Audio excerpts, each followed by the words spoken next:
নামাজের ভেতরে বাহিরে 13 ফরজ। কত ফরজ? জোরে বলেন কত ফরজ? বলেন তো, ফরজ ছুইটা গেলে নামাজ থাকবে না যাবে? এখন একজন নামাজির যে ফরজ ছুইটা গেছে এটা বোঝার জন্য তাকে আগে নামাজের বাহিরে ভিতরের 13 ফরজ জানতে হবে। যদি না জানে কোন টাইমে যে ফরজ ছুটছে জানেই তো না, এখন ও যতই না জানুক কিন্তু আর নামাজ তো থাকবে। নামাজের ওয়াজিব 14টা, ওয়াজিব ছুটে গেলে সাহু সিজদা দিতে হয়। সাহু সিজদা না দিলে নামাজ হবে না। এখন যে নামাজের ওয়াজিব 14টা এটা তো আগে তাকে জানতে হবে। জানলেই না বুঝবে যে আমার ওয়াজিব একটা ছুটছে, এখন সাহু সিজদা দিব। ফরজ ছুটে গেলে নামাজ শেষ, সাহু সিজদা দিলে কাজ হবে না। ওয়াজিব ছুটে গেলে সাহু সিজদা দিতে হবে, দিলে নামাজ হয়ে যাবে, না দিলে হবে না। আবার দেখেন নামাজ ভঙ্গের কারণ আছে 19টা, ওই 19টা থেকে একটা কারণ পাওয়া গেলে নামাজ ভেঙে যায়। দেখা গেল নামাজ ভঙ্গের কারণগুলো জানা নাই, 19টা থেকে একটা যদি সংগঠিত হয়ে যায় বলেন তো নামাজ থাকবে না যাবে? তাহলে এই যে নামাজ ভাঙ্গার কারণ 19টা শিখতে হবে, এটাও শেখা ফরজ। নামাজের ওয়াজিব গুলো জানাও ফরজ, নামাজের ফরজ গুলো জানাও ফরজ। আবার বলেন তো ওযু ভঙ্গের কারণ কয়টা? বলে 7টা। এই 7টা থেকে একটা কারণ যদি পাওয়া যায় নামাজ থাকবে না যাবে? বলেন তো। দুইজন নামাজ পড়তেছে পাশাপাশি, এখন একজন নামাজ শেষ হওয়ার আগে 2টা সাহু সিজদা দিয়া আবার নামাজ যথারীতি শেষ করেছে। পাশের জন জিজ্ঞাসা করে, বাইরে তুই যে সাহু সিজদা দিলি কারণটা কি?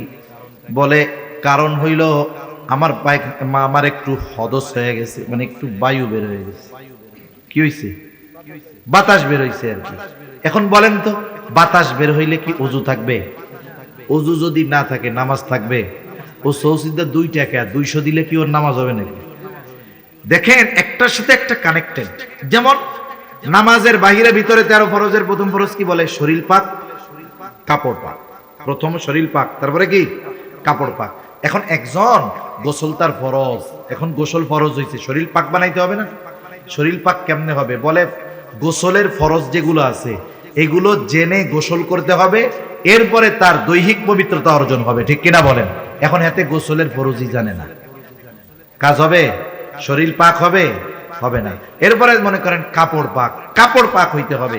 এখন মনে করেন কাপড়ের উপর একটা নাপাকি পড়ছে, এখন এই নাপাকি পড়লে কতটুক নাপাক থাকলে নামাজ হয়ে যাবে, কতটুক থাকলে হবে না, এটা তার জানার দরকার আছে না নাই? এখন মনে করেন একটা পোলা পাইনের 1 ফোঁটা মুত পড়ছে। কি পড়ছে? প্রস্রাব পড়ছে। এখন প্রস্রাব পড়ছে 1 ফুট, 1 ফুট এমনি জায়গায় যতটুক নিবে, বলেন তো কাপড়ের উপরে পড়লে ওই ফোঁটা কি জায়গায় থাকবে না ছড়ায় যাবে? এখন আপনি যদি মনে করেন যে ও ফুলা অজ্ঞত 1 ফোঁটাই মুছছে, এতে আর কি হইব, চল এটা পরে নামাজ পড়ে ফেলি, কিন্তু আপনার ওই কাপড়ের উপরে যখন ফোঁটা পড়ছে ওটা যেই পরিমাণ জায়গায় ছড়ায়া যায় ওই কাপড় নাপাক হওয়ার জন্য যথেষ্ট। কথা বুঝেন নাই? দেখেন সেজন্য কি আমার ইবাদত ঠিক হইতে হইলে তাহারাতের মাসআলা, পবিত্রতার মাসআলাগুলো জানতে হবে, ওযুর ফরজগুলো আমার জানতে হবে, গোসলের ফরজ জানতে হবে, ওযু ভাঙার কারণগুলো জানতে হবে। একটার সাথে এক একটা কানেক্টেড। আসল বিষয় হলো এগুলো সমাজের অনেক মুসল্লি জানে না, শিখতেও চায় না। ঠিক কিনা বলেন? শিখতে চায় না কেন? বলে আমি যে গোসলের ফরজগুলো জানি না, আমি যে ওযুর ফরজগুলো জানি না, এটা যদি হুজুরে জানে তাইলে তো আমি লজ্জায় শেষ। শরম না? শরম। হুজুরের মাঝে মধ্যে গরম কথা কয়, পোলা 3টা বিদেশে থাকে তো গরম কথা কয় হুজুরে। এখন যেই হুজুরে এত গরম কথা কই সেই হুজুর জানে যদি আমি ওযু ভাঙার কারণ জানি না, তাহলে লজ্জা না? এই যে আপনি লজ্জায় হুজুরের কাছে গেলেন না, শিখলেন না, দুনিয়ায় একটু লজ্জা পাইলেও আখেরাতে ডান্ডা বাড়ি খাওয়া লাগতো না। ঠিক কিনা বলেন? এজন্য এই সব বিষয়ে লজ্জা শরম করা যাবে না, এসব বিষয়ে লজ্জা পাওয়া যাবে না। ওলামায়ে কেরামের কাছে গিয়ে, মসজিদের ইমাম সাহেবের কাছে গিয়ে এই বিষয়গুলো প্র্যাকটিক্যাল ভাবে আমাদের শিখতে হবে। শিখবো তো ইনশাআল্লাহ। তাহলে এত কষ্ট করে ইবাদত করলাম, যদি এই বিষয়গুলো না জানার কারণে ইবাদত না হয় তাহলে এর চাইতে কষ্টের আর কিছু আছে? একজন করে নাই শাস্তি খাইছে, ভালো কথা। আপনি কইরা কবুল হয় নাই শাস্তি খাইলেন, তাহলে কষ্ট বেশি লাগবে কি লাগবে না? আমি আপনি জানি না জানি যদি ফরজ ছুটে যায় নামাজ শেষ। যেমন আগুন জ্বলতেছে, এখন আগুন, একজন হাত দিছে আগুনের মধ্যে, এখন ওই লোকের জানা নাই যে আগুনে হাত দিলে হাত পুড়ে যায়, তার জানা নাই। কিন্তু এই না জানা সত্ত্বেও সে যদি আগুনে হাত দেয়, আগুন কি বলবে নাকি লোকটা তো জানে না, আমি পুড়াই দেই, তাহলে এবারের মতো মাফ করে দেই? মাফ করবে নাকি পুড়াইয়া দিবে? আগুনের পোড়ানো কত কঠিন। আপনি আমি মাসালা জানি না, নামাজ পড়তে দাঁড়াইছি, এ ব্যর্থতা আমার, এ ব্যর্থতা আপনার। উচিত ছিল তো ইবাদতটা করার আগে ইবাদতটা যথাযথভাবে শিখে নেওয়া, ঠিক কিনা? আমি যে আয়াতখানা আপনাদের খেদমতে তিলাওয়াত করেছি, উক্ত আয়াতে কারীমার মধ্যে আল্লাহ সুবহানাহু ওয়া তাআলা ইবাদতের পুরস্কার কয় ধরনের হবে আল্লাহ তাআলা সে কথা বর্ণনা করেছেন। আল্লাহ সুবহানাহু ওয়া তাআলা নারী এবং পুরুষের মধ্যে সৃষ্টিগত কিছু পার্থক্য এবং শরীয়তের সামান্য কিছু বিষয়ের পার্থক্য তারতম্য ছাড়া আর সকল বিষয়ে নারী এবং পুরুষের মধ্যে আল্লাহ তাআলা সমতা দিয়েছেন। এক নাম্বার, সৃষ্টিগত যেই পার্থক্য বা তারতম্য। সৃষ্টিগত পার্থক্য কি? আল্লাহ তাআলা নারীকে স্পেশাল কিছু বৈশিষ্ট্য দিয়েছেন যেগুলো পুরুষকে দেন নাই, আবার পুরুষকে কিছু বৈশিষ্ট্য আল্লাহ তাআলা দিয়েছেন যেগুলো নারীকে দেন নাই। নারীর ওই বৈশিষ্ট্যগুলো দেখে আমরা বুঝতে পারি, বলতে পারি ইনি একজন নারী। পুরুষের বৈশিষ্ট্যগুলো দেখে আমরা বলতে পারি ইনি একজন পুরুষ। নারীর বৈশিষ্ট্য কি এগুলো বলার প্রয়োজন নাই, এমনিই আপনারা বুঝবেন। পুরুষের বৈশিষ্ট্য কি এগুলো বলা লাগে না, এগুলো এমনিই বোঝা যায় যে পুরুষের দাড়ি ওঠে, পুরুষের চেস্ট বুক সমান থাকে, হ্যাঁ, এই ধরনের কিছু আলামত আছে। আল্লাহ তাআলা পুরুষের কণ্ঠের ভিতরে একটা কর্কশতা, শক্ত শক্ত ভাব দিয়েছেন। নারীদের ব্যাপার কি? সৃষ্টিগতভাবে যেগুলো দেখা যায়, আল্লাহ সুবহানাহু ওয়া তাআলা তাদেরকে দাড়ি দেন নাই, তারা লম্বা চুল রাখে, তাদের কণ্ঠের মধ্যে কোমলতা আল্লাহ তাআলা দান করেছেন। এছাড়াও কিছু দৈহিক পরিবর্তন আছে। এই বিষয়গুলো দেখে কে পুরুষ কে নারী আমরা বুঝতে পারি, ঠিক কিনা বলেন? এটা একটা পার্থক্য। এখন শরীয়তে কি পার্থক্য?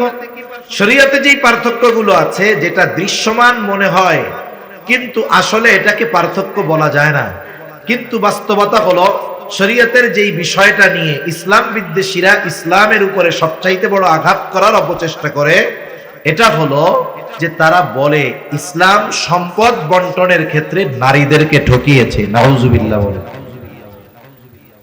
আসলে বাস্তবতা হলো ইসলাম ঠকায় নাই, ইসলাম নারীকে জিতিয়েছে। মনে করেন দুইজন মানুষ, আপনার দুজনকেই চেনা, দুজনকেই জানা। আপনি একজনকে মাসের বেতন দেন 50,000, আপনার জানা আছে যে ওই লোকের খরচ 50,000-এর বেশিও কোনো মাসে হয়, তাকে দিলেন কত? 50,000। আর একজনকে দিয়েছেন আপনি 25,000, আপনি জানেন যে এই লোকের খরচ আছে মাসে 15,000। তাহলে 50,000 যাকে দেওয়া হইল দেখা যাচ্ছে বেশি, কিন্তু তার খরচটাও বেশি, মাস শেষে তার কিছুই থাকে না। কিন্তু যাকে 25,000 দিলেন, এই ব্যক্তির খরচ 15,000, মাস শেষে তার থাকে 10,000। বলেন তো, যদিও দেখা যায় 50,000 বেশি, যদিও দেখা যায় 25,000 কম, কিন্তু 50,000 ওয়ালার খরচ বেশি হওয়া, 25,000-এর খরচ কম হওয়ায় বলেন তো মাস শেষে, দিন শেষে, বছর শেষে লাভবান কে? যারে বেশি দিয়েছেন সে, না যাকে কম দিয়েছেন সে? বিষয়টা আপনি যদি এরকম ধরেন, বিষয়টা মোটামুটি এরকম। আল্লাহ তাআলা পুরুষকে দিয়েছেন নারীর দ্বিগুণ, দেখা যায় নারীকে দিয়েছেন অর্ধেক কম, কিন্তু বাস্তবতা হলো নারীকে যা দিয়েছেন তাই থেকে যায়, একটুও কমে না। নারী যখন বাবার ঘরে থাকে, নারী যখন কন্যা বাবার ঘরে, এই নারী, এই মেয়েটার বিবাহ হওয়ার আগ পর্যন্ত, বিবাহ 15 বছরে হোক, 18 বছরে হোক, 20 বছরে হোক, 25 বছরে হোক, 30 বছরে গিয়াও যদি তার বিবাহ হয়, এই বাবা ওই মেয়ের বিবাহের আগ পর্যন্ত, 30 বছরেও যদি বিবাহ হয়, ওই 30 বছর পর্যন্ত ওই মেয়ের খরচ চালাতে বাধ্য। ওই মেয়ের খরচ চালাতে কি বলেন? বাধ্য, বিবাহ দেওয়ার আগ পর্যন্ত। কিন্তু একটা ছেলের ক্ষেত্রে বাবা খরচ দিতে বাধ্য কতক্ষণ? একটা হলো বাধ্য, আর একটা হলো স্বইচ্ছায় দেওয়া, দুটার মধ্যে তফাৎ আছে। একটা ছেলের ক্ষেত্রে বাবা খরচ দিতে বাধ্য ততক্ষণ, বলে ছেলে বালেগ না হবে যতক্ষণ। একটা ছেলে বালেগ হয় কয় বছরে বলতে পারেন? আহাদুল বুলুগ হলো আরবিতে 15 বছর। চন্দ্র হিসাবে 15 বছর বয়সে একটা ছেলে বালেগ হয়েই যায়। এর আগেও হতে পারে, 12 বছরেও হতে পারে, 13 বছরেও হতে পারে, 14 বছরেও হতে পারে। তবে ইংরেজি হিসাবে যেহেতু 15 বছর ইংরেজি হিসাবে আরবির থেকে মাইনাস হবে প্রতি বছরে 10 দিন করে, তাহলে 150 দিন আরো যদি মাইনাস দেন, তাহলে ইংরেজি হিসাবে 14.5 বছরের একটু বেশি সময়, এর মধ্যে একটা ছেলে পরিপূর্ণ বালেগ হয়ে যায়। তার মানে একটা বাবা ছেলের খরচ চালাতে বাধ্য সর্বোচ্চ 14.5 বছর পর্যন্ত। এরপরে গিয়া যদি বাপ কয় আমি তোমার খরচ দিতে পারবো না, বলেন বাবার এই কথা বলার অধিকার আছে না নাই? কিন্তু একটা মেয়ে যখন বালেগ হবে, বিবাহ হয় নাই, বাপ যদি বলে তোমার খরচ দিতে পারবো না, এ কথা বলার অধিকার বাবার আছে? তার মানে দেখেন, শুরুতেই বাবার ঘরে থাকা অবস্থায় মেয়ে অধিকার পায় বেশি, ফ্যাসিলিটি পায় বেশি, সুযোগ সুবিধা পায় বেশি। আর যদি বাবা ইচ্ছা করে 14.5 বছরের পরে ছেলের খরচ দিবে না, তাহলে এটা বাবার ইচ্ছা। যদি বাবা দেয়, এটা বাধ্য দিতে, এটা দিতে বাবা বাধ্য নয়, বরং বাবা এটা সন্তানের প্রতি এক্সট্রা ইহসান করে দেয়। ঠিক কিনা বলেন? তাহলে বলেন, বাবার ঘরে যখন ছেলে আর মেয়ে, অধিকারের ক্ষেত্রে ইসলাম ছেলেকে জিতাইলো নাকি মেয়েকে জিতাইলো? এবার মেয়েটার বিবাহ হবে, বিবাহ যে করতে যাবে সে যদি যাইয়া কয় আমি বিবাহ করতে রাজি, কিন্তু মেয়ের খাবার দিতে পারবো না, পোশাক দিতে পারবো না, বাসস্থান দিতে পারবো না, চিকিৎসার খরচ দিতে পারবো না, পর্দায় রাখতে পারবো না, এই পারবো না, তাইলে বলেন ওর সাথে কি মেয়ে বিবাহ দিবে না ওরে পিটানি দিবে? কবুল বলার আগে এই বিষয়গুলোর ব্যাপারে সে সম্মতি দেয়। ঠিক কিনা বলেন? যে আমি সব দায়িত্ব নিয়ে এখন আমি বিবাহ করলাম। তাহলে একটা মেয়ে যখন বিবাহের পরে স্বামীর ঘরে যায়, এই স্বামী তার সব খরচ চালাতে বাধ্য, তার কোনো খরচ নাই। ওষুধ লাগবে 10 টাকার, ওইটাও স্বামী দিতে বাধ্য। খাবার খাবে, স্বামী দিতে বাধ্য। এখন আসেন, এরপরে আল্লাহ তাআলা তাকে সন্তান সন্ততি দিল, একটা সময় স্বামী মারা গেল। ইসলাম কি বলে? ইসলাম বলে এইবার তার যেই সন্তান আছে, ছেলে আছে, একেবারে যতদিন এই মা বেঁচে থাকবে সন্তান তার মায়ের খরচ চালাতে বাধ্য। ঠিক কিনা বলেন? বরং ইসলাম এটাকে চূড়ান্তভাবে সিদ্ধান্ত দিয়ে দিয়েছে আল্লাহ তাআলা, মা বাবার এই খরচ বার্ধক্যকালে তারা চালাবে, সদাচরণ করবে। তাহলে বলেন, একটা মেয়ের বাবার ঘরে, স্বামীর ঘরে, সন্তানের কাছে যখনই থাকবে তার কোনো খরচ আছে? জোরে বলেন, খরচ আছে?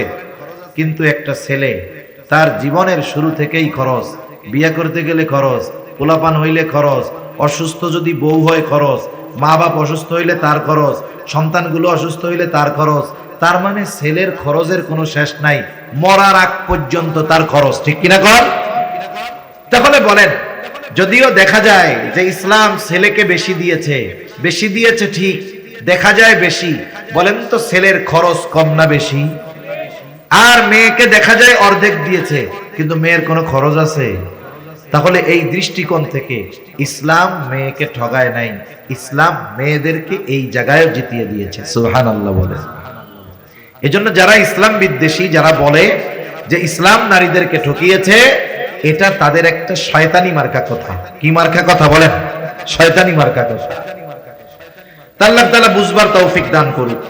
কিন্তু ইবাদতের ক্ষেত্রে আল্লাহ তাআলা এমনটা কখনো করবেন না যে একজন ছেলে রোজা রাখলে 1 সওয়াব, মেয়ে রোজা রাখলে আর 1 সওয়াব, এরকম নাকি? ইবাদতের ক্ষেত্রে সকলের প্রতিদান সমান। এই যে ইবাদতের মৌসুম আসতেছে, আমি যেই কথাটা মূলত আপনাদের সাথে একটু আলোচনা করতে চাই, এই যে ইবাদতের মৌসুম আসতেছে, আমরা এত কষ্ট করে ইবাদত করব, রোজার মাস, ওই মাসে যে নামাজ পড়ে না সেও 5 ওয়াক্ত নামাজ পড়ে, চেষ্টা করে পড়ার। এরপরে যে গুনার মধ্যে জড়িয়ে থাকতো সেও চেষ্টা করে গুনার থেকে বেঁচে থাকবো। এত পরিশ্রম করে রাত জেগে ইবাদত করবে, কষ্ট করবে, তারাবির নামাজ পড়বে। এখন যদি এই আমলগুলো আল্লাহর কাছে কবুল না হয়, কিয়ামতের দিন যদি দেখে দুনিয়ায় তো নামাজ কালাম ঠিক মতো পড়ি নাই, যাও পড়ছিলাম তাও কবুল হয় নাই, তাইলে এই ব্যক্তির মতো কষ্ট আর কারো কি হবে বলেন? এজন্য আমাদের চেষ্টা করা দরকার, যেই ইবাদত গুলো করব ওই ইবাদত গুলো যেন আল্লাহ তাআলার কাছে কবুল হয়। এখন আসেন, আল্লাহ তাআলা কি বলেন? আল্লাহ তাআলা বলেন, কারিন আও উনসা ওয়া হুয়া মুমিন ফালানুহিয়ান্নাহু হায়াতান তাইয়্যিবা ওয়া লানাজজিয়ান্নাহুম আজরাহুম বিআহসানি মা কানু يعملون আল্লাহ রাব্বুল আলামিন বলেন মান আমিলা সালিহান মিন যাকারিন আও উনসা ওয়া হুয়া মুমিন আল্লাহ তাআলা বলেন যে নারী অথবা পুরুষ নেক আমল করে আর সে মুমিন সোজা কথা হলো ঈমান অবস্থায় যেই নারী অথবা পুরুষ নেক আমল করে তথা আমলে সালেহ করে আল্লাহ তাআলা বলেন তার জন্য দুই ধরনের পুরস্কার এক ধরনের পুরস্কার আল্লাহ তাআলা দিবেন দুনিয়ায় আর এক ধরনের পুরস্কার দিবেন আখিরাতে ঈমান সহকারে যদি নারী অথবা পুরুষ নেক আমল করে আমলে সালেহ করে বলেন তো কয় ধরনের পুরস্কার এক ধরনের পুরস্কার আল্লাহ তাআলা দিবেন দুনিয়ায় আর এক ধরনের পুরস্কার আল্লাহ তাআলা দিবেন আখিরাতে প্রথমে একটা জিনিস আমাদের মনে রাখতে হবে যখন ঈমান অবস্থায় কেউ কোনো আমল করে ভালো কাজ করে আর ওই ভালো কাজগুলো কবুল হওয়ার যে শর্ত সেগুলো যদি ঠিক থাকে তাহলে ওই ঈমানদার তার ভালো কাজের প্রতিদান শুধু দুনিয়ায় পায় তা নয় বরং ওই ভালো কাজের প্রতিদান দুনিয়াতে অল্পই দেওয়া হয় বরং ওই ভালো কাজের পূর্ণ প্রতিদান আল্লাহ তাআলা তাকে আখিরাতে দিয়ে দেয় আর যদি কোনো বেঈমান দুনিয়ায় ভালো কাজ করে বেঈমান যদি দুনিয়ায় কোনো ভালো কাজ করে আল্লাহ তাআলা তার ওই ভালো কাজের প্রতিদান শুধু দুনিয়ায় দেয় আখিরাতে দেয় না কেউ যদি কোনো ভালো কাজের প্রতিদান আখিরাতে চায় অবশ্যই তাকে ঈমানদার হওয়া লাগবে আমাদের কথা যেহেতু ঈমানদার নারী পুরুষের বিষয়ে এই জন্য এদিকেই আমরা কথাটা বলি এখন আসেন আল্লাহ তাআলা প্রথমে বললেন ঈমানদার নারী অথবা পুরুষ যদি আমলে সালেহ করে এখন কথা হইল আমলে সালেহ জিনিসটা কি একটা হলো শুধু আমল আরেকটা হলো আমলে সালেহ আমল যে কেউ করতে পারে অসুবিধা নাই কিন্তু সবার আমলটা আমলে সালেহ হয় না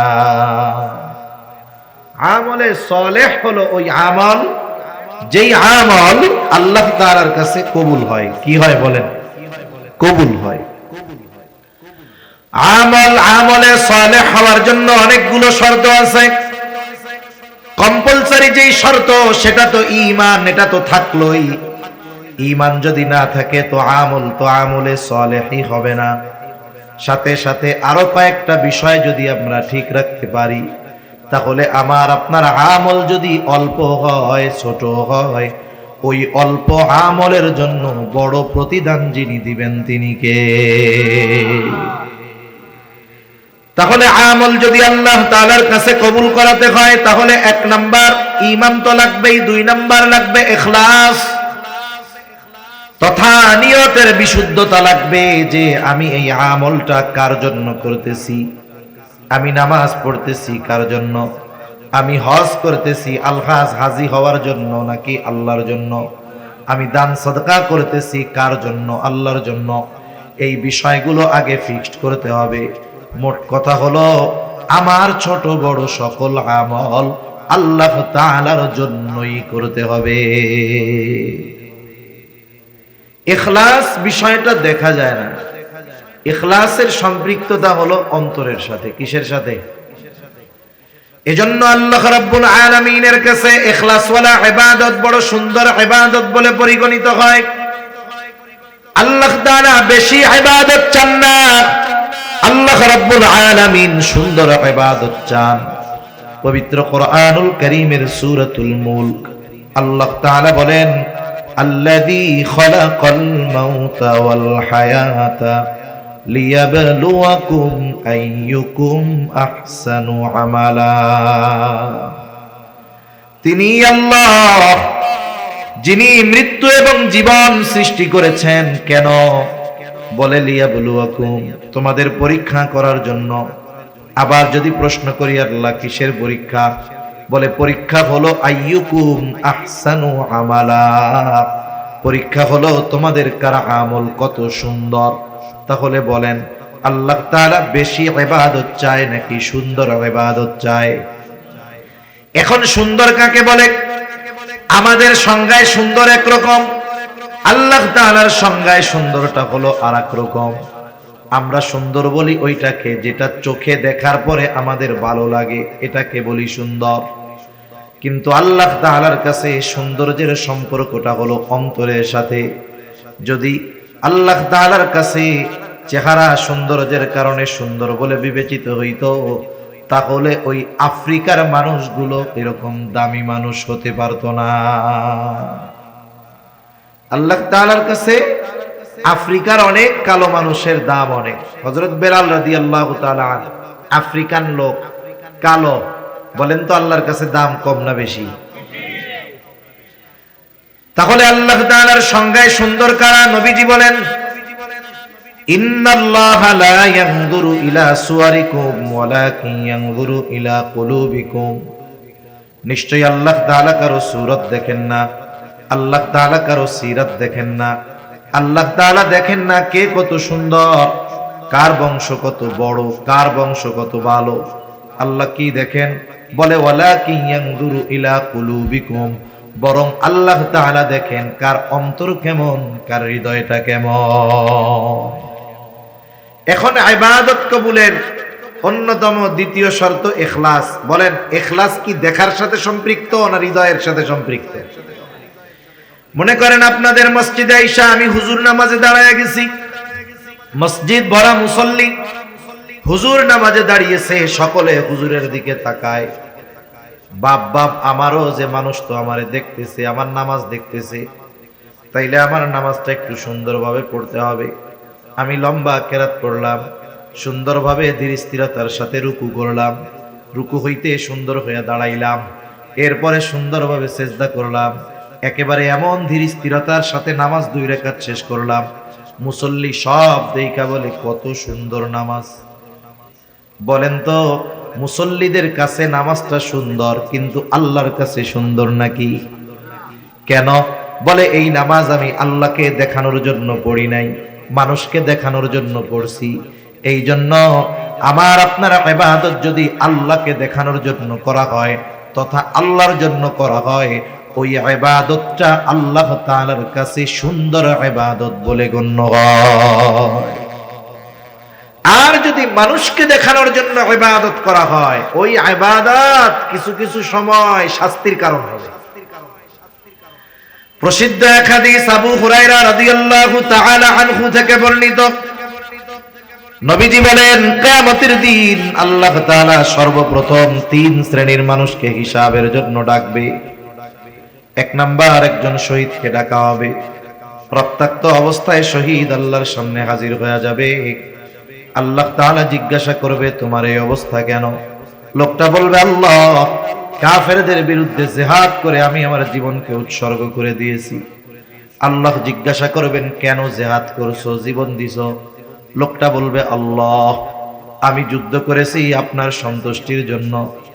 আল্লাহ তাআলা আমার আপনার অন্তরের খবর জানেন কি জানেন না? ইন্নাল্লাহা আলিমুম বিযাতিস সুদূর, আমার আপনার অন্তরের গহীন কোণে কোন কথা লুকায় আছে দুনিয়ার কেউ জানে না, আমার পাশে শুয়ে থাকা বসে থাকা মানুষটাও জানে না।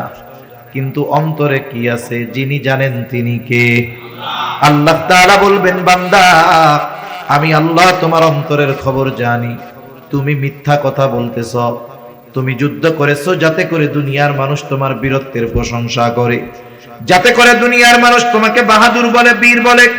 ও বান্দা, যে উদ্দেশ্যে তুমি যুদ্ধ করেছো, দুনিয়ায় তুমি তা পেয়ে গেছো, দুনিয়ার মানুষ তোমাকে বীর বলছে, বাহাদুর বলেছে। সুতরাং আজকে আমি আল্লাহর তরফ থেকে তোমার জন্য কিছু নাই, তুমি চলে যাও, তোমার ঠিকানা হলো চিরস্থায়ী জাহান্নাম। 2 নম্বরে আল্লাহ তাআলা একজন দানবীরকে ডাকবে। আল্লাহ তাআলা জিজ্ঞাসা করবে, গোলাম, কেন তুমি এই সম্পদ দান করছো? লোকটা বলবে, আল্লাহ, আপনার দেওয়া সম্পদ আমি মানুষের জন্য দান করেছি, যার ঘর নাই তারে ঘর বানায়া দিছি। কেন? বলে আপনার সন্তুষ্টির জন্য। আল্লাহ তাআলা বলবেন, না বান্দা, তুমি মিথ্যা বলতেছ, আমি আল্লাহ তোমার অন্তরের খবর জানি। তুমি দান করেছো যাতে করে দুনিয়ার মানুষ তোমার দানের প্রশংসা করে, দানবীর বলে, সমাজ সেবক বলে। বান্দা, যে উদ্দেশ্যে তুমি দান করেছো তুমি দুনিয়ায় তাপায়ে গেছো, তোমাকে দুনিয়ার মানুষ দানবীর বলেছে, সমাজসেবক বলেছে, তোমার দানের প্রশংসা করেছে। সুতরাং আজকে আমি আল্লাহর তরফ থেকে তোমার জন্য কিছু নাই, তুমি চলে যাও, তোমার ঠিকানা হলো চিরস্থায়ী জাহান্নাম। এরকম লোক দেখাই না, দানবীর আছে না, কত জায়গায় আছে। এক মাদ্রাসার হুজুর কইতেছে, হুজুর একজন 50,000 টাকা দান করছিল মাদ্রাসায়, তা বলছিল চিঠি দিয়া যে আমার নামটা একটু সুন্দরভাবে সবার সামনে বলে দিবা।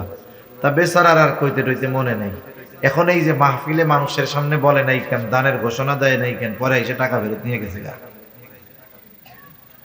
গত বছর না তার আগের বছর খবরে দেখলাম একজন লোক মসজিদে ফ্যান দান করছে, সে হলো মেম্বার ক্যান্ডিডেট ছিল, এখন হইতে পারে নাই। যেই এলাকায় মসজিদে ফ্যান দিছে ওই এলাকার মানুষও তারে ভোট দেয় নাই, আস্তে করে মসজিদের ফ্যান গুলো খুলে নিয়ে গেছে গা।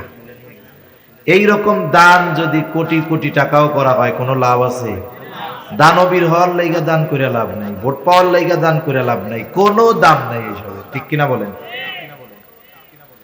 তৃতীয়তে আল্লাহ তাআলা একজন কারি সাহেবকে ডাকবে, আলেমকে ডাকবে। আল্লাহ তাআলা জিজ্ঞাসা করবে, বান্দা কেন কোরআন শিখেছো, কেন ইলম অর্জন করেছো? লোকটা বলবে, আল্লাহ কোরআন শিখেছি আপনার সন্তুষ্টির জন্য। আল্লাহ তাআলা বলবে, না বান্দা তুমি মিথ্যা বলতেছো, তুমি কোরআন শিখেছো যাতে করে মানুষ তোমার তিলাওয়াতের প্রশংসা করে, তুমি আলেম হয়েছো যাতে মানুষ তোমার আলেম বলে। মানুষের প্রশংসা পাওয়ার জন্য ইলম অর্জন করেছো, কোরআন শিখেছো, যে উদ্দেশ্যে অর্জন করেছো তা দুনিয়ায় তুমি তা পেয়ে গেছো। সুতরাং আজকে আমি আল্লাহর তরফ থেকে তোমার জন্য কিছু নাই, তুমি চলে যাও, তোমার ঠিকানা হলো চিরস্থায়ী জাহান্নাম। তাহলে দুনিয়াতে মানুষ ইবাদত করার পরেও যদি ওই ইবাদত আল্লাহর জন্য না হয়, ওই ইবাদত আখিরাতে নাজাতের কারণ হবে না, বরং ধরা পড়ে যাওয়ার কারণ হতে পারে, ঠিক কিনা বলেন? এজন্য আমরা আমাদের ছোট বড় সব ইবাদত কার জন্য করব বলেন? মানুষকে দেখানোর জন্য কোনো ইবাদত করব না।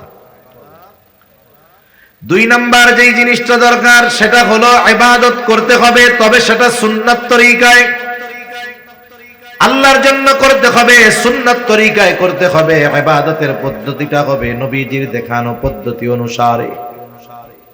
দুনিয়াতে এমন কোন ইবাদত নাই যে ইবাদত সুন্নাত তরিকায় নাই, বরং সুন্নাত তো হলো এমন এক পরশ পাথর, যেই পরশ পাথর যদি দুনিয়ার কোনো কাজের সাথে লাগায় দেওয়া হয় ওটাও ইবাদত হয়ে যায়। সুবহানাল্লাহ। যেমন দৈনিক আমাদের কিছু কাজ থাকে, জরুরত ছাড়া পায়খানা প্রস্রাব করা, খানা দানা খাওয়া, এটা প্রতিনিয়তই আমরা করি কি করি না?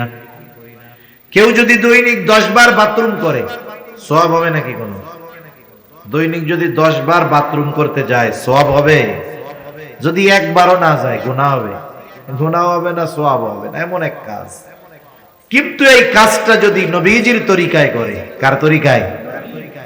নবীজির পদ্ধতিতে যদি এই সুন্নাহ এইভাবে যদি কাজটা করে, জরুরতটা যদি সারে। মনে করেন একজন মানুষ ফজরের নামাজের জন্য ঘুম থেকে উঠছে, নামাজে যাবে, বলে আছে হইল আর 20 মিনিট, মসজিদের দিকে রওনা হবে। ইতিমধ্যে জরুরতে চাপ দিছে, লোকটা চিন্তা করতেছে ওযু তো করে ফেললাম, আবার জরুরতে চাপ দিল। কিন্তু যদি জরুরত না সারি, যদি নামাজের মধ্যে জরুরতে চাপ দেয়, ফজরের নামাজে এমনিতেই ইমাম একটু কেরাত লম্বা করে, ঠিক না? যখন জরুরতে চাপ দিবে নামাজের মধ্যে, নামাজের একাগ্রতা নষ্ট হবে। আর যখন জরুরতে চাপ দিবে নামাজে দাঁড়ানো অবস্থায় যদি কষ্ট হয়, ইমাম সাহেব সূরা কাউসার পড়লেও মনে হবে যে বাকারা পড়তেছে। কথা বুঝেন নাই? পড়তেছে ইন্না আতাইনা কাল কাউসার। এখন আমার তো পেটের মধ্যে অবস্থা খারাপ, কি মনে হবে যে কি রে এই সূরাও দেখি শেষ হয় না। উনি চিন্তা করলো তাহলে আমি জরুরত সেরেই নামাজে যাই, ওযু করছি তাতে কি? জরুরত সেরে যদি নামাজে যাই, নামাজের মধ্যে একাগ্রতা হবে, প্রশান্তির সাথে নামাজটা শেষ করা যাবে। এই নিয়ত করে উনি বাথরুমের জন্য রওনা হইলেন। বাথরুমে ঢোকার আগে প্রথম সুন্নাত হইল মাথাটারে ঢাইকা ঢুকতে হবে। কি ঢাইকা ঢুকবো বলেন? মাথা ঢেকে ঢুকবো। বিজ্ঞান এখন বলে বাথরুমে মাথা ঢেকে ঢুকাটা জরুরি, আর নবীজি 1500 বছর আগে জানায়া দিয়েছেন তোমরা যখন ইস্তেনজায় যাইবা খালি মাথায় নয়, বরং মাথাটা ঢাইকা যাইবা। এই মাথা ঢাকতে হবে টুপি দিয়া হোক আর গামছা রুমাইল দিয়া হোক। বিজ্ঞান বলে কেন ঢাকতে হবে? বলে মাথার চুল আর মাথার যেই চামড়া এটা বেশ স্পর্শকাতর। স্পর্শকাতর হওয়ার কারণেই দেখবেন যে খুশকি যত সব মাথার মধ্যে হয়, চুল যত ছোট হোক, কিছুদিন সাবান টাবান না দিলে খুশকি হয় কি হয় না? আমরা তো কত ছোট ছোট চুল রাখি, এখন তো আমার হিসাবে বড় হয়ে গেছে। তাই ছোট অবস্থায় শ্যাম্পু কয়েকদিন না করলে মাথার মধ্যে খুশকি হয়ে যায়। কেন? বলে মাথার চামড়া ময়লা টানে বেশি, ব্যাকটেরিয়া টানে বেশি, জীবাণু টানে বেশি। চুলটা ওইরকম জীবাণুর সাথে ওর একটা সম্পর্ক ভালো, এই জন্য ধুলাবালি ময়লা ব্যাকটেরিয়া চুল টানে।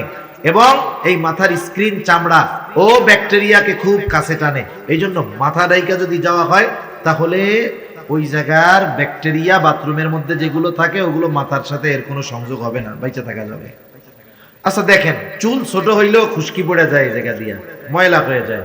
কিন্তু দেখেন তো অনেক মুরব্বীর দাড়ি আছে, জিজ্ঞাসা করেন তো দাড়ির মধ্যে কোনোদিন খুশকি হয়েছে নাকি? দাড়িতে খুশকি হয়, তার মানে এই জায়গার চামড়া আর এই জায়গার চামড়ার মধ্যে কি আছে? তফাৎ আছে। এটা বলতেছে বিজ্ঞান এখন। আর নবীজি ১৫০০ বছর আগে বলছে মাথা ঢাইকা বাথরুমে যাও। আমরা সুন্নাত অনুযায়ী আমল করব।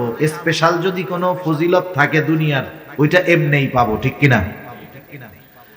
এরপরে বাথরুমে যখন ঢুকবে, ঢোকার আগে দোয়া পড়বে। আমি বড় বড় সুন্নাত গুলা বলতেছি, বাথরুমে ঢোকার আগে দোয়া পড়বে। অনেকে বোঝে না, বাথরুমের মধ্যে ঢুইকা এরপরে দোয়া পড়া এরপরে বসে না।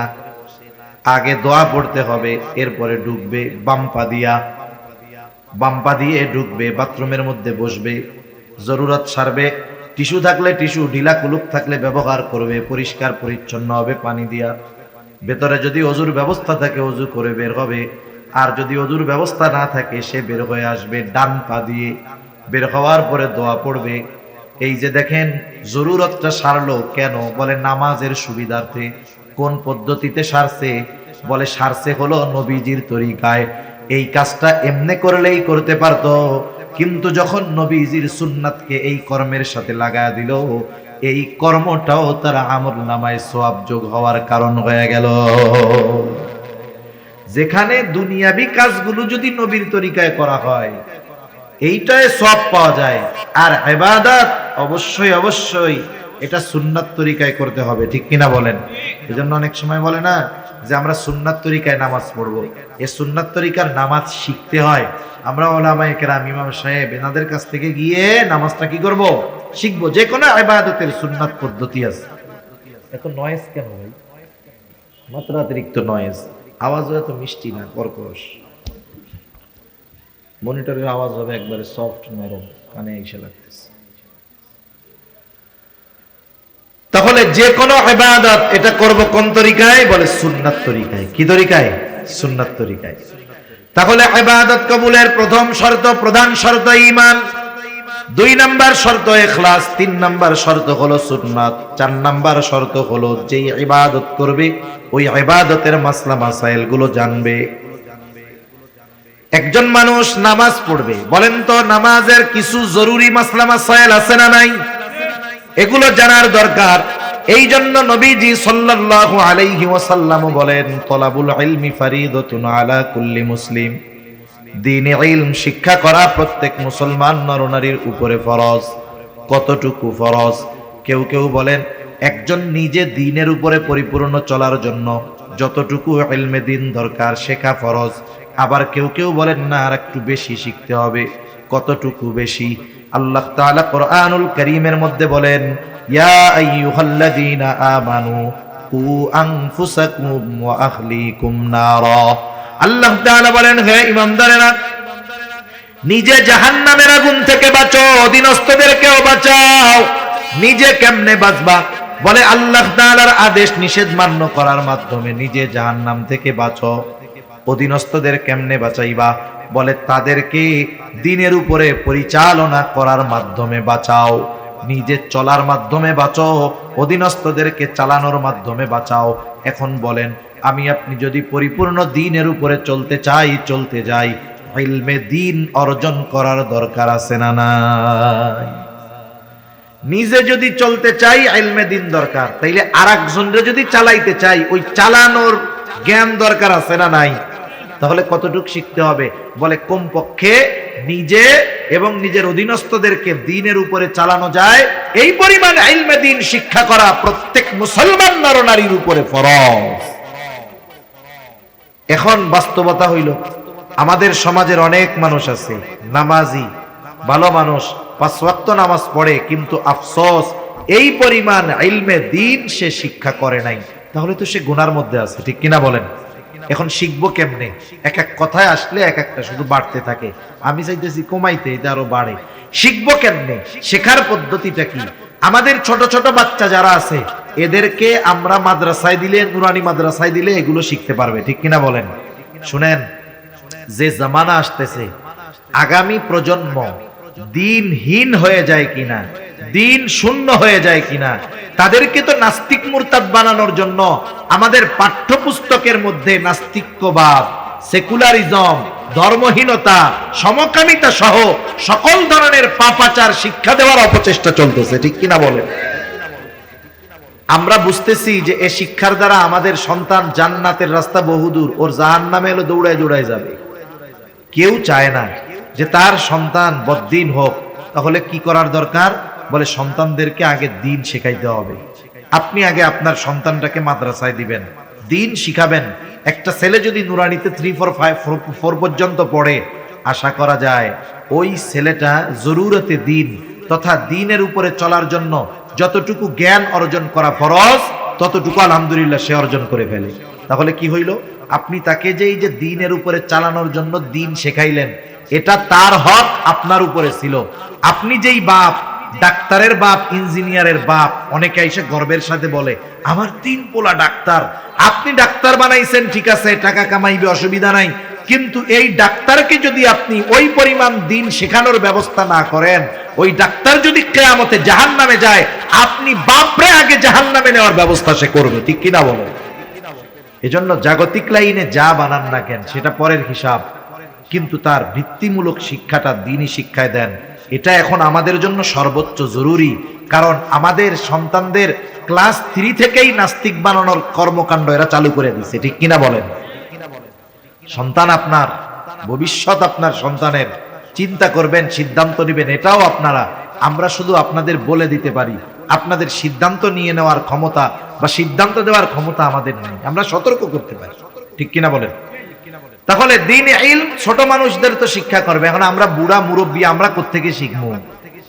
আপনারা আপনাদের মসজিদের ইমাম সাহেবের সাথে বলেন যে হুজুর, দ্বীন ইলম শিক্ষা করা তো প্রত্যেক মুসলমানের উপরে ফরজ।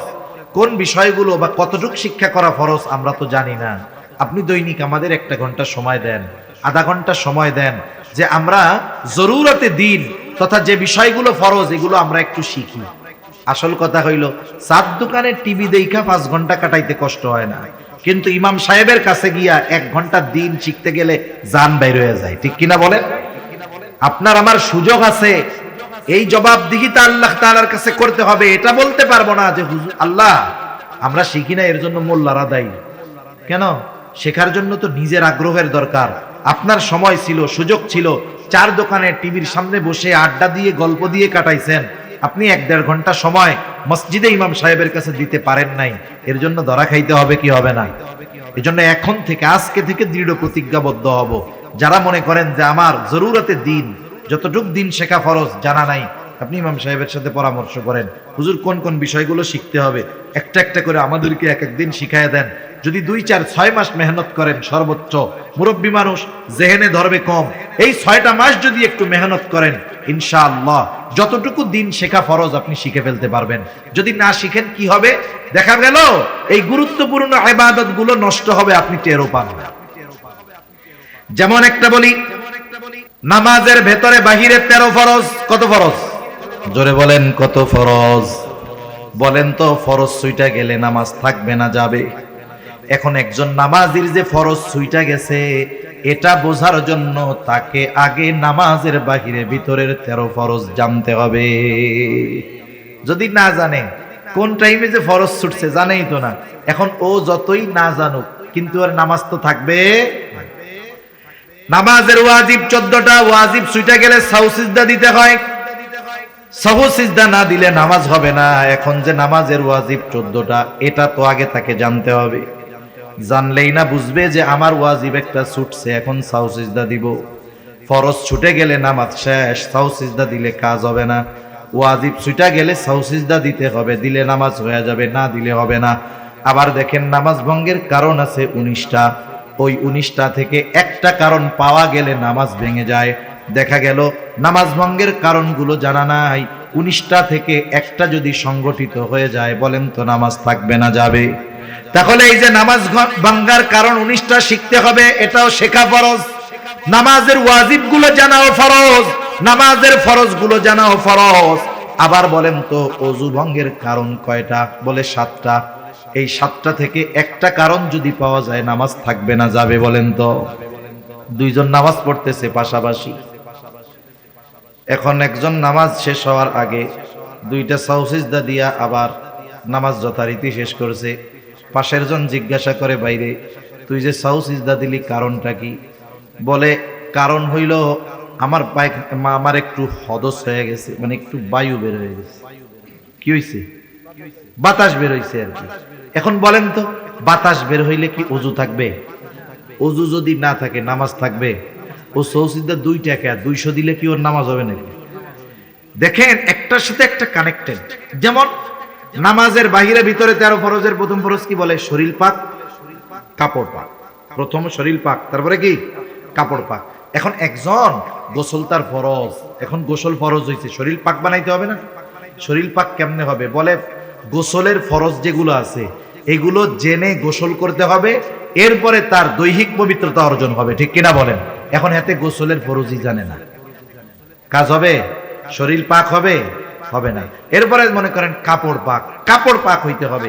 এখন মনে করেন কাপড়ের উপর একটা নাপাকি পড়ছে, এখন এই নাপাকি পড়লে কতটুক নাপাক থাকলে নামাজ হয়ে যাবে, কতটুক থাকলে হবে না, এটা তার জানার দরকার আছে না নাই? এখন মনে করেন একটা পোলা পাইনের 1 ফোঁটা মুখ পড়ছে। কি পড়ছে? প্রস্রাব পড়ছে। এখন প্রস্রাব পড়ছে 1 ফুট, 1 ফুট এমনি জায়গায় যতটুক নিবে, বলেন তো কাপড়ের উপরে পড়লে ওই ফোঁটা কি জায়গায় থাকবে না ছড়ায় যাবে? এখন আপনি যদি মনে করেন যে ও ফুলাজ্ঞ তো 1 ফোঁটাই মুছছে, এতে আর কি হইব, চল এটা পরে নামাজ পড়ে ফেলি, কিন্তু আপনার ওই কাপড়ের উপরে যখন ফোঁটা পড়ছে, ওটা যেই পরিমাণ জায়গায় ছড়ায়া যায়, ওই কাপড় নাপাক হওয়ার জন্য যথেষ্ট। কথা বুঝেন নাই? দেখেন সেজন্য কি আমার ইবাদত ঠিক হইতে হইলে তাহারাতের মাসআলা, পবিত্রতার মাসআলাগুলো জানতে হবে, ওযুর ফরজগুলো আমার জানতে হবে, গোসলের ফরজ জানতে হবে, ওযু ভাঙার কারণগুলো জানতে হবে। একটার সাথে একটা কানেক্টেড। আসল বিষয় হলো এগুলো সমাজের অনেক মুসল্লি জানে না, শিখতেও চায় না। ঠিক কিনা বলেন? শিখতে চায় না কেন? বলে আমি যে গোসলের ফরজগুলো জানি না, আমি যে ওযুর ফরজগুলো জানি না, এটা যদি হুজুরে জানে তাইলে তো আমি লজ্জায় শেষ। শরম না? শরম। হুজুরের মাঝে মধ্যে গরম কথা কয়, পোলা 3টা বিদেশে থাকে তো গরম কথা কয় হুজুরে। এখন যেই হুজুরে এত গরম কথা কই, সেই হুজুর জানে যদি আমি ওযু ভাঙার কারণ জানি না, তাহলে লজ্জা না? এই যে আপনি লজ্জায় হুজুরের কাছে গেলেন না, শিখলেন না, দুনিয়ায় একটু লজ্জা পাইলেও আখেরাতে ডান্ডা বাড়ি খাওয়া লাগতো না। ঠিক কিনা বলেন? এজন্য এই সব বিষয়ে লজ্জা শরম করা যাবে না, এসব বিষয়ে লজ্জা পাওয়া যাবে না। ওলামায়ে কেরামের কাছে গিয়ে, মসজিদের ইমাম সাহেবের কাছে গিয়ে এই বিষয়গুলো প্র্যাকটিক্যাল ভাবে আমাদের শিখতে হবে। শিখবো তো ইনশাআল্লাহ। তাহলে এত কষ্ট করে ইবাদত করলাম, যদি এই বিষয়গুলো না জানার কারণে ইবাদত না হয়, তাহলে এর চাইতে কষ্টের আর কিছু আছে? একজন করে নাই, শাস্তি খাইছে, ভালো কথা। আপনি কইরা কবুল হয় নাই, শাস্তি খাইলেন, তাহলে কষ্ট বেশি লাগবে কি লাগবে না? আমি আপনি জানি না জানি, যদি ফরজ ছুটে যায় নামাজ শেষ। যেমন আগুন জ্বলতেছে, এখন আগুন, একজন হাত দিছে আগুনের মধ্যে, এখন ওই লোকের জানা নাই যে আগুনে হাত দিলে হাত পুড়ে যায়, তার জানা নাই। কিন্তু এই না জানা সত্ত্বেও সে যদি আগুনে হাত দেয়, আগুন কি বলবে নাকি লোকটা তো জানে না, আমি পুড়াই দেই, তাহলে এবারের মতো মাফ করে দেই? মাফ করবে নাকি পুড়াইয়া দিবে? আগুনের পোড়ানো কত কঠিন। আপনি আমি মাসালা জানি না, নামাজ পড়তে দাঁড়াইছি, এ ব্যর্থতা আমার, এ ব্যর্থতা আপনার। উচিত ছিল তো ইবাদতটা করার আগে ইবাদতটা যথাযথভাবে শিখে নেওয়া। ঠিক কিনা? আগে ছিল, আমরা যখন ছোটবেলায় মক্তবে পড়ছি, নামাজ শিখছি হায়াতে, যে আমাদেরকে আমাদের মা বাবা ফজরের নামাজের জন্য ডাকতো না। ডাকতো না কেন? বয়স তো 5 বছর, নামাজ ফরজ হইছে নিয়ম, কিন্তু 5 বছর 6 বছরে মক্তবে না গেলে খবর ছিল। তার মানে আমরা ওই সময় গিয়ে মক্তবে গিয়ে ইবাদত করার পদ্ধতি শিখছি। যখন একটু বড় হয়েছি, ওই যে 7 বছর 8 বছর বয়স হয়েছে, নামাজ তো শিখে গেছি, এখন ফজরের সময় না উঠলি পিটানি। তার মানে আগে শেখার জন্য পিটাইছে, যে আগে শিখবে এরপরেই না পড়বে। যখন শিখে গেছি এরপরে পড়ার জন্য চাপ দিছে। তাহলে বলেন, নামাজ পড়ার আগে নামাজের মাসলা মাসাইল গুলো জানা জরুরি না? তাহলে দেখেন তো আমরা কত মানুষ আছি যে আমাদের এই ইলম গুলো জানা নাই। সেজন্য আমার অনুরোধ, রোজা আসতেছে, রোজা ভাঙ্গার কারণও জানার দরকার, রোজার ফরজ গুলো জানা দরকার। আমরা আমাদের ইমাম সাহেব ওলামা একরামের কাছে শিখে পরামর্শ করে শিখবো তো ইনশাআল্লাহ। একটু একটু করে দৈনিক শিখলে বছর শেষে দেখবেন অনেক শেখা হয়ে গেছে। সেজন্য অনুরোধ করব, এই দুনিয়ার লজ্জার চিন্তা বাদ দিয়া আখেরাতে ডান্ডা পিটানির কথা চিন্তা করেন, তাইলে এই লজ্জা আর লজ্জা মনে হবে না। তাহলে ইবাদত কবুলের প্রথম প্রধান গুরুত্বপূর্ণ কম্পালসারি শর্ত হলো ঈমান। 2 নাম্বার ইখলাস, 3 নাম্বার সুন্নাত, 4 নাম্বার যে ইবাদত করবে অবশ্যই ওই ইবাদতের ব্যাপারে পূর্ণ ইলম অর্জন করতে হবে। 5 নাম্বার তার খাবারটা হতে হবে হালাল খাবার। কি খাবার জোরে বলেন? উপার্জনটাও হালাল হতে হবে, খাবারটাও হালাল হতে হবে। অনেক মানুষ আছে খাবার হালালের ব্যাপারে খুব সচেষ্ট সতর্ক, কিন্তু উপার্জনের ব্যাপারে কোনো টেনশন নাই। যা পায়, ওই যে ছোটবেলায় কবিতা পড়ছি, পুঁটি মাছ পাই না একটা যদি পাই, অমনি দইরা গাপুস গুপুস খাই। এই গাপুস গুপুস করে খাওয়া লোক আছে না নাই? জাজ বিচার নাই কোনো, এটা হালাল না হারাম দেখে না, পয়সা পাইছে আর পকেটে ভরে, আছে না নাই কন্যা? অথচ হালাল উপার্জন করা, হালাল খাবারের নিয়তে হালাল কর্ম করা, হালাল উপার্জন করা, এটা ইবাদত। নবীজি সাল্লাল্লাহু আলাইহি ওয়াসাল্লাম বলেন, কাসবুল হালালি ফরিদাতুম বাদাল ফরিদা, ফরজ ইবাদতের পরে অন্যতম ফরজ ইবাদত হলো হালাল উপার্জন করা।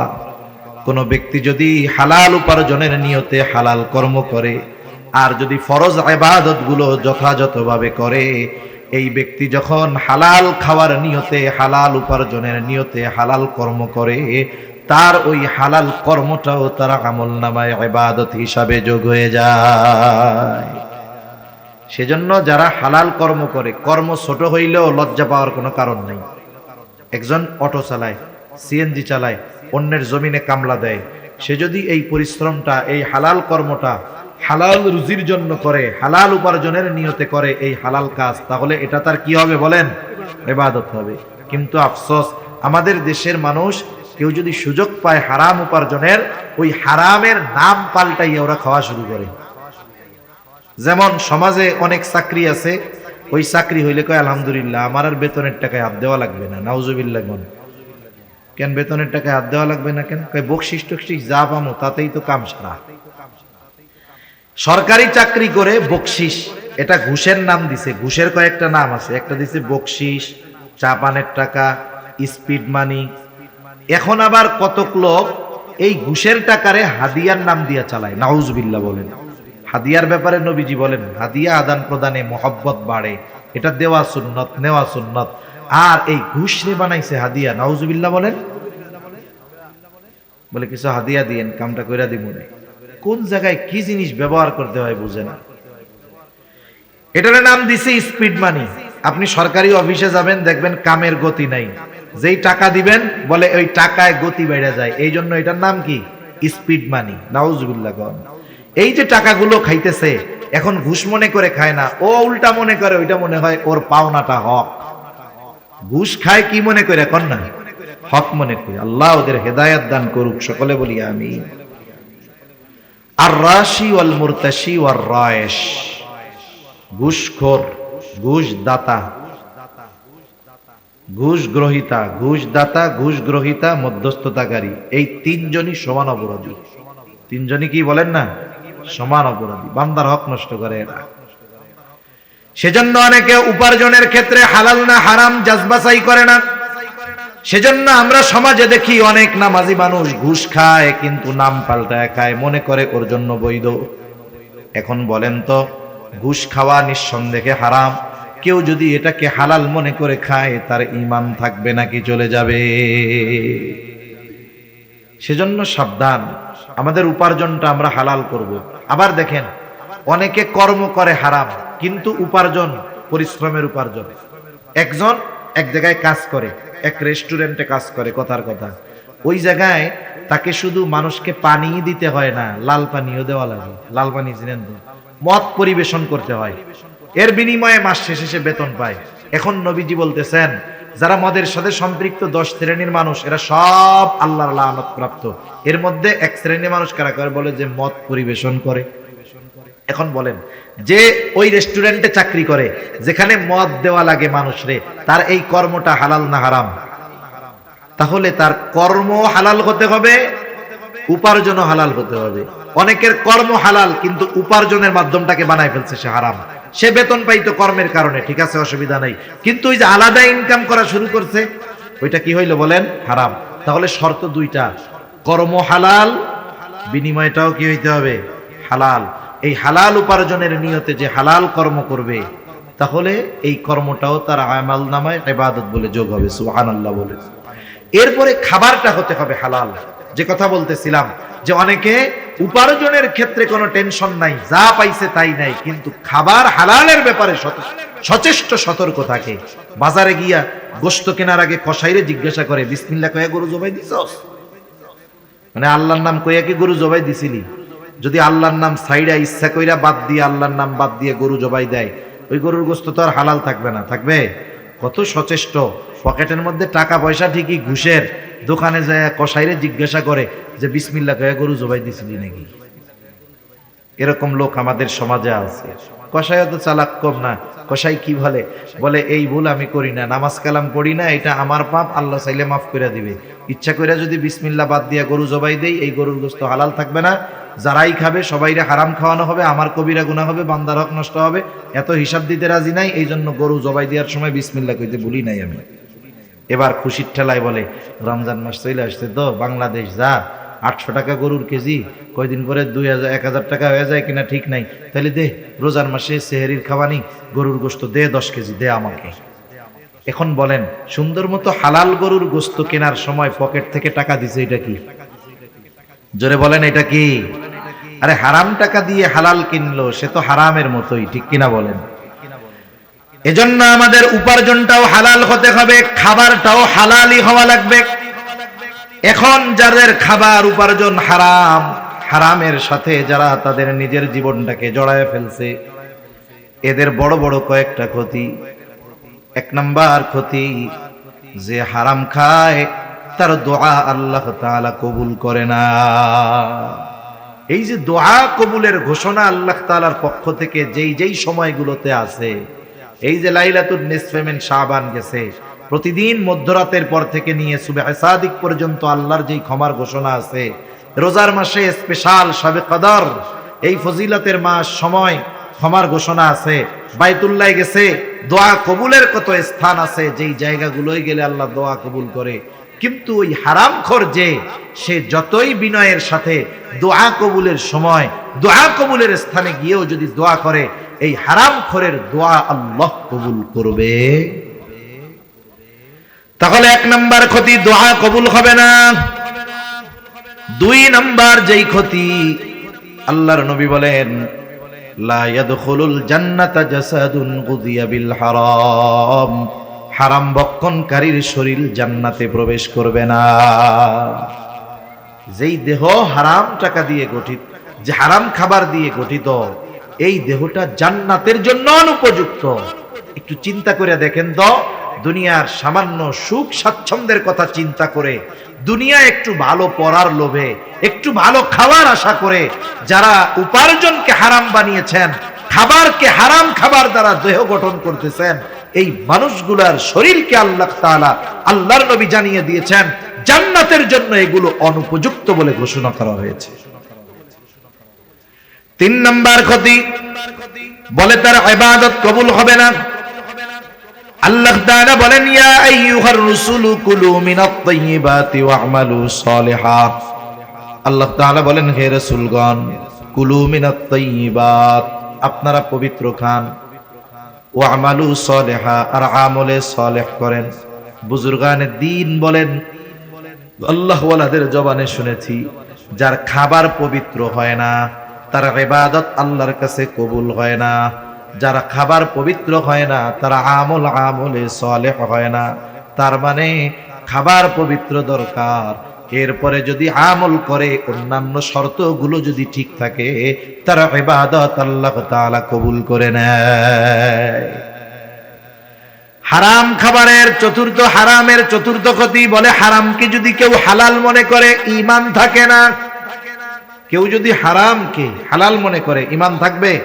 আল্লাহ যেটাকে হারাম বলেছে সে যদি সেটাকে হালাল মনে করে, বৈধ মনে করে, ঈমান থাকবে না। এ দুনিয়ায় কত মানুষ আছে হারাম খাইয়াও আলহামদুলিল্লাহ কয়, সুদের টাকা খেয়ে আলহামদুলিল্লাহ বলে।